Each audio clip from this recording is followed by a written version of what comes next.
That was 6 Minute English from bbclearningenglish.com. Hello, I'm Stephen. And I'm Rob. And this is 6 Minute English. This week we're talking about citizen journalism. Citizen journalism. That's when people who aren't trained journalists write or report about their experiences or use social media like Facebook or Twitter to broadcast their messages. Over the last few weeks, media companies have published a large number of videos, photos, phone calls and blogs from citizen journalists in countries where protests have been taking place, and there aren't many or any traditional journalists. But as usual, I'm going to start with a question for you, Rob. OK, I'm ready. Which of these 6 countries, according to figures from Internet World Stats, has the largest percentage of people using the internet? The largest percentage of people who use the internet. OK, have you got any clues? Well, your 6 countries are South Korea, Japan, the US, the UK, India or China. Let me think. I would say South Korea. Well, I won't tell you the answer just yet. We can find out at the end of the programme. So let's talk about citizen journalism. Could citizen journalists ever replace traditional journalists? Peter Barron, the Director of External Relations at Google, says there has been a massive democratisation in access to information. A massive democratisation. That's when people all over the world can access information on the internet and use the same tools to publish information themselves.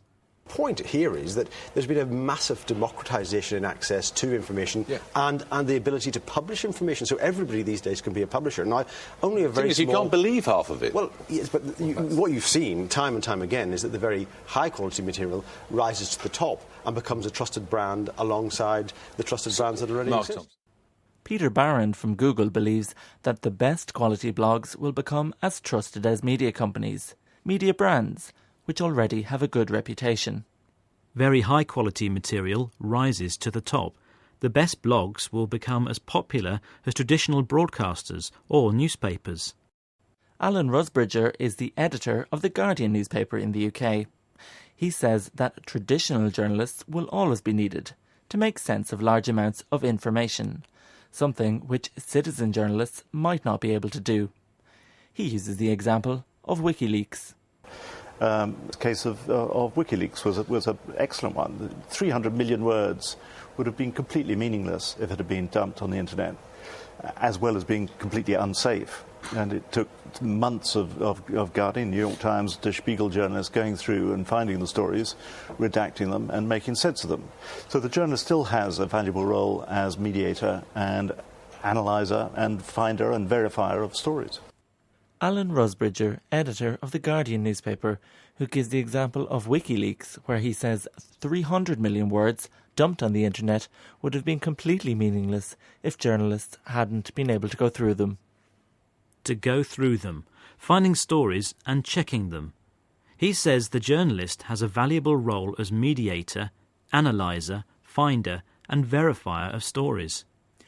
Journalists need to check stories, to verify them, to check they're safe to publish and that they are true.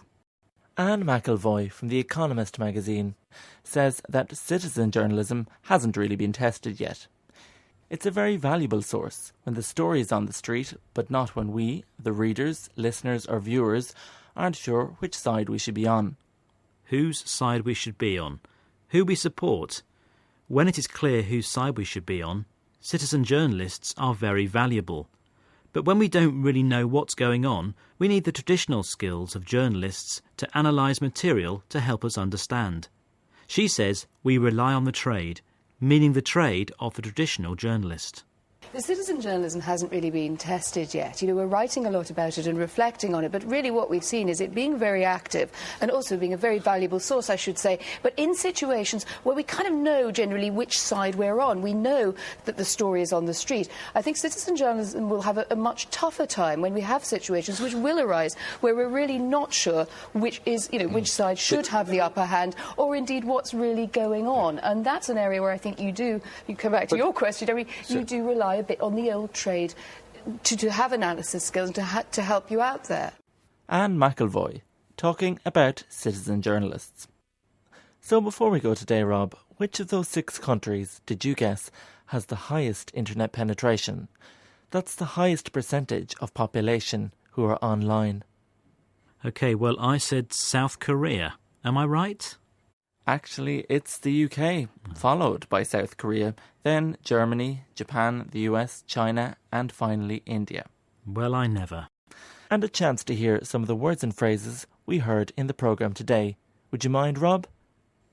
OK, we heard citizen journalism, trained, social media, democratisation, to publish, media brands, to go through them, verify, hasn't really been tested yet, valuable source. Thanks for that, Rob. You're welcome. Well, that's all we have time for today. We'll have more 6-Minute English next time. Bye for now. Bye. That was 6 Minute English from bbclearningenglish.com.